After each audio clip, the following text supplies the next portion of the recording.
Trending అవుతున్న egg pouch ఆమ్లెట్ని నేను కూడా వేసుకున్నానండి. 2 ఎగ్స్ తీసుకొని గ్లాస్లో వేసి స్పూన్తో ఇలా కలుపుకోండి. బాగా కలపాలి. ఇలాగా మనం పోపులు పెట్టుకుంటాం కదా, ఆ పాన్ ఒకటి ఉంటే కొద్ది పెద్ద సైజు ఉంటే పెట్టుకోవచ్చు.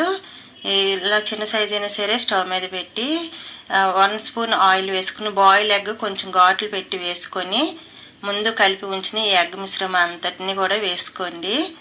దానిపైన ఆనియన్స్ కొంచెం, అలాగే ఉప్పు, కారం, పసుపు అన్నీ కూడా చాలా కొంచెం కొంచెం వేసుకోండి. సాల్ట్ మాత్రం వేసుకునేటప్పుడు చాలా కొంచెం వేసుకోండి, ఇది ఎక్కువైపోద్ది అనమాట. ఇలా అన్నీ వేసుకొని పైన కొంచెం కొత్తిమీర కూడా వేసుకోండి. ఇది స్టవ్ని లో ఫ్లేమ్లో పెట్టి మాత్రమే చేయండి. కొంచెం పైకి అలాగా పొంగుతుంది పై వరకు. కొద్ది పెద్ద పాన్ ఉంటే పెట్టుకోండి. నేనైతే చిన్న దాంట్లో పెడితే పొంగుతుంది, బాగా వస్తుంది అని పెట్టాను. మీరు కొద్ది పెద్ద పాన్లోనే వేసుకోండి. తిరగేసేటప్పుడు రెండో వైపు వేస్తాం కదా, అప్పుడు మాత్రం చాలా కష్టం అవుతుంది. నేను అందువల్ల స్టవ్ ఆఫ్ చేసేసాను. స్టవ్ ఆఫ్ చేసి స్పూన్తో ట్రై చేశాను కానీ అవ్వలేదండి. ఇలాగా కొంచెం లూజ్, ఇలా చుట్టూరా లూజ్ చేసాక మళ్ళీ అట్ల పుల్ల తీసుకొని దాంతో రెండో వైపు తిప్పుకున్నాను.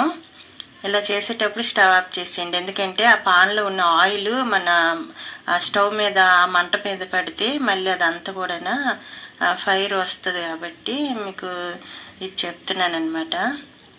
ఇప్పుడు స్టవ్ని లో ఫ్లేమ్లో రెండో వైపు తిప్పాక లో ఫ్లేమ్లో పెట్టి పైన కొంచెం కొంచెం మళ్ళీ ఆనియన్స్, ఉప్పు, కారం, పసుపు అన్నీ లైట్గా వేసుకొని కొంచెం కొత్తిమీర కూడా వేసుకొని ఒక 2 నిమిషాలు ఉంచి స్టవ్ ఆఫ్ చేసుకోండి.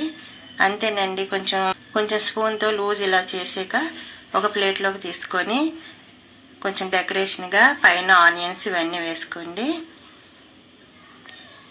ఇప్పుడు దీన్ని ఇలాగ కట్ చేసుకోండి. ఎగ్ కేక్ లాగే సేమ్ కట్ చేసుకోండి. బాగుంది. టేస్ట్ అయితే మాత్రం వేడివేడిగా తింటే మాత్రం చాలా బాగుంది. ట్రై చేయండి. సింపుల్గా చాలా ఫాస్ట్గా అయిపోద్ది. నేనైతే నా ఒపీనియన్ ఏంటంటే పాన్ పెట్టేటప్పుడు మాత్రం కొంచెం పెద్ద సైజు తీసుకోండి, ఎందుకంటే రెండో వైపు తిప్పేటప్పుడు చాలా కష్టం అవుతుంది. అందువల్ల 2 ఎగ్స్ కూడా బాయిల్ ఎగ్స్ వేసి ఇలాగా చేసుకోవచ్చు, బాగా వస్తుంది. ట్రై చేయండి. టేస్ట్ సూపర్ ఉంది.